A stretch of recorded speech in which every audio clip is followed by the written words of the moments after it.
Imagine a lighthouse that never sleeps. Its beam spins endlessly across the sea, sweeping every horizon, touching every surface, yet inside the tower, no one is home. This is how many modern minds feel, illuminated, active, surrounded, and strangely vacant. We wake to glowing rectangles before we feel our own breath. Voices rush in before our thoughts have learned to form. Messages arrive faster than meaning. We are informed, notified, updated, yet something ancient within us remains unheard. A paradox hums beneath the surface of our lives. Never have humans been so connected, and never have they reported such a quiet, persistent emptiness. Why? Once, connection was an event, a fire shared, a face encountered, a voice carrying warmth and risk. Now connection is a condition, always on, always available, like oxygen we no longer notice. And when something becomes constant, it loses weight. It floats. It no longer anchors us. The modern mind is crowded, but it is not full. There is a difference. Crowded minds echo. Full minds resonate. We scroll through lives like windows on a speeding train. Faces, opinions, joys, outrages, each demanding a fraction of attention, never enough to root. And attention, like water, shapes whatever it touches. When scattered, it erodes depth. When gathered, it nourishes. The sages once warned that a mind pulled in all directions forgets where it stands. Today, the pulling is relentless, invisible, algorithmic. We are not attacked. We are invited, softly, constantly, and we say yes, without noticing the cost. What is lost is not information. It is intimacy with experience. The body sits in a chair while the mind wanders 1,000 elsewheres. Meals are eaten without taste. Conversations without presence. Even joy arrives muted, filtered through the thought, should I share this? Will it be liked? Will it last? And so a subtle hollowness forms, not dramatic, not tragic, but dull, persistent, like a room where the furniture has been replaced with images of furniture. Everything looks right. Nothing supports your weight. This emptiness is not a personal failure. It is a structural consequence of a world that confuses stimulation with nourishment. We feed the mind sugar and wonder why it starves, yet beneath the noise, something waits, a quieter intelligence, a remembering. The emptiness itself is not the enemy. It is the signal, the pause between notes asking for music, the silence after laughter inviting depth. It is the soul's way of saying, you are everywhere but here. And the journey does not begin with disconnection but with noticing. Just this, just now. The lighthouse can be inhabited again. Consider the mind as a house with many doors. Once, we opened them deliberately. We welcomed guests, closed them gently, returned to the hearth. Now the doors swing endlessly. Notifications enter like strangers who never leave. Thoughts pile upon thoughts. And the host, the quiet sense of I am, slips out unnoticed. The modern self is not lost. It is fragmented. Online, we do not have one identity. We curate several. Professional, witty, agreeable, outraged, each demands maintenance. Each pulls a thread of attention, and attention, divided too often, begins to forget its source. We perform ourselves until the performer grows tired.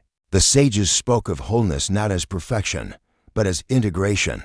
To be whole is to be gathered. Yet digital life trains us to split, to watch ourselves while being ourselves, to measure while living, to narrate instead of feel. We become mirrors facing mirrors.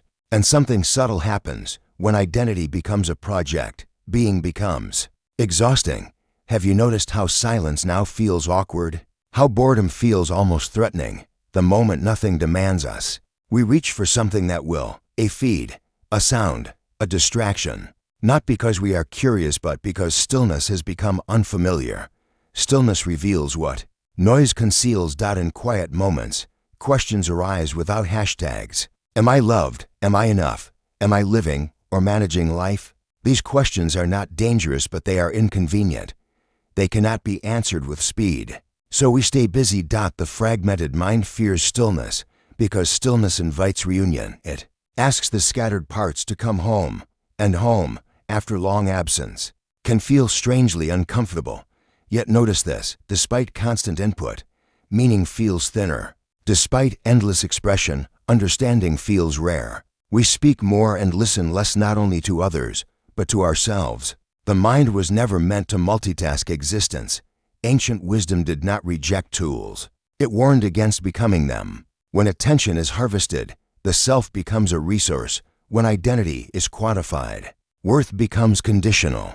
And conditional worth breeds anxiety, the quiet companion of emptiness.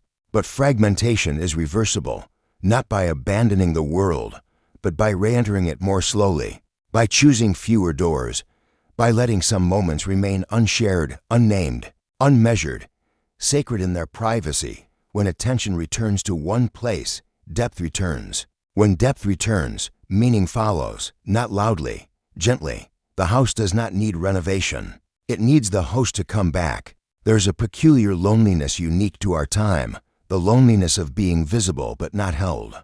We are seen constantly, profile pictures, stories, status updates, but rarely encountered.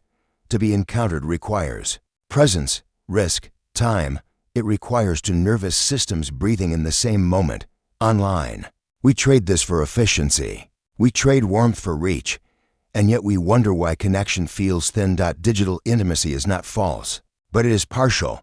It is like watching a fire through glass, beautiful, informative, but it does not warm the hands. The ache many feel is not for more interaction, but for depth without performance. Notice how comparison seeps in quietly, not as envy, but as erosion. Others appear curated, coherent, advancing. We measure our inner chaos against their edited clarity, and the mind concludes, silently, something is wrong with me. This is the emptiness of relational distortion. Love becomes spectacle, validation becomes currency, and the heart, designed for resonance, settles for applause. The sages knew this trap. They warned that seeking oneself in the eyes of others is like trying to see the sky in broken water. The image shimmers, but it never holds. True connection begins where control ends. Online, we control timing, wording, image. We refine ourselves into safety, but safety without vulnerability cannot nourish the soul. Love requires friction. Presence requires unpredictability. And so the modern heart oscillates, desiring closeness, fearing exposure, wanting to be known, hiding behind filters. The result is a quiet grief, surrounded, yet untouched. Time itself feels altered here. Conversations pause mid-thought. Responses are delayed, optimized. The rhythm of human exchange pause, breath, gaze is disrupted. We speak across gaps, not silences, and meaning thins in transit. Yet the body remembers another tempo. When do people sit without agenda? When listening is not waiting to reply. When phones rest face down and time loosens its grip. In such moments, something ancient exhales. The emptiness recedes not because it was filled, but because it was never meant to be filled. It was meant to be shared. The paradox resolves gently. We do not need more connection. We need fewer, deeper encounters, fewer mirrors, more windows, fewer performances, more presence. The sages did not promise constant happiness. They promised aliveness. And aliveness includes discomfort, silence, unpolished truth. If emptiness visits you, do not rush to exile it. Sit beside it. Ask what it misses. Often, it is not noise but nearness, not content but contact. And this remembering is not the end. It is the doorway. The modern mind lives inside a clock that never rests. Time no longer moves, it accelerates. We measure days by productivity, moments by engagement, thoughts by relevance. The question is no longer what matters, but what's next. And in this endless forward lean, the soul is pulled thin, like fabric stretched too far, too fast. Speed promises freedom. Control promises safety. And yet both quietly increase fear. The fear of missing. The fear of falling behind. The fear of becoming irrelevant. Algorithms know this fear well. They feed it gently, endlessly offering updates like lifelines, novelty. Like oxygen, the mind confuses motion with meaning. It believes that staying informed is the same as staying alive. But notice, the faster life moves, the less we inhabit it. Moments blur. Memory weakens. Days collapse into one another. When everything is urgent, nothing is sacred. And without the sacred, without pauses that are not justified by efficiency, emptiness grows. The sages taught that time is not something we manage. It is something we enter. Presence slows time not by resistance, but by attention. A single, mindful breath contains more life than an hour of distracted activity. Control, too, reveals its paradox. Online, we curate, schedule, edit, delete. We choose what to show and what to hide. This creates the illusion of mastery. But life, unedited, refuses compliance. Loss arrives unannounced. Love disrupts plans. Meaning grows sideways. The more we grip control, the more fragile we feel. Emptiness emerges when we live defensively, when every action is a hedge against uncertainty. The soul does not flourish in safety alone. It needs surrender. It needs trust in rhythms larger than the self. Notice how rarely we now wait. Waiting used to be a teacher, a season of ripening. Now it is an error state, something to eliminate. But waiting is where integration happens, where experiences settle, where the nervous system remembers its natural pace. Without waiting, we consume life raw, and raw life is hard to digest. The invitation is not to abandon speed, but to punctuate it, to let some moments remain unoptimized, to resist the reflex to fill every gap, to rediscover that boredom is not absence, it is space. Space is where insight lands. When time loosens, fear softens. When fear softens, the need for constant reassurance fades. And in that fading, the emptiness reveals itself not as lack but as openness, a field, not a void. What if the emptiness you feel is not something broken but something buried? Beneath the noise, beneath the urgency, beneath the curated self, there's a quieter source, not a personality, not a brand, a presence. It does not shout. It does not compete.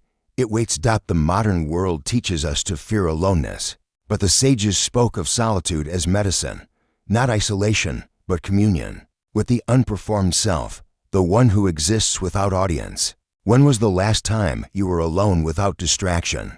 Not lonely, not bored, simply with yourself, without escape. At first, discomfort arises, restlessness, the impulse to reach outward. This is the mind detoxing from stimulation. Stay. Soon, another quality appears, a softness, a depth. Thoughts slow, sensations sharpen. You begin to feel life again, not as narrative, but as texture. This is remembering. Silence is not empty. It is full of signals we forgot how to read.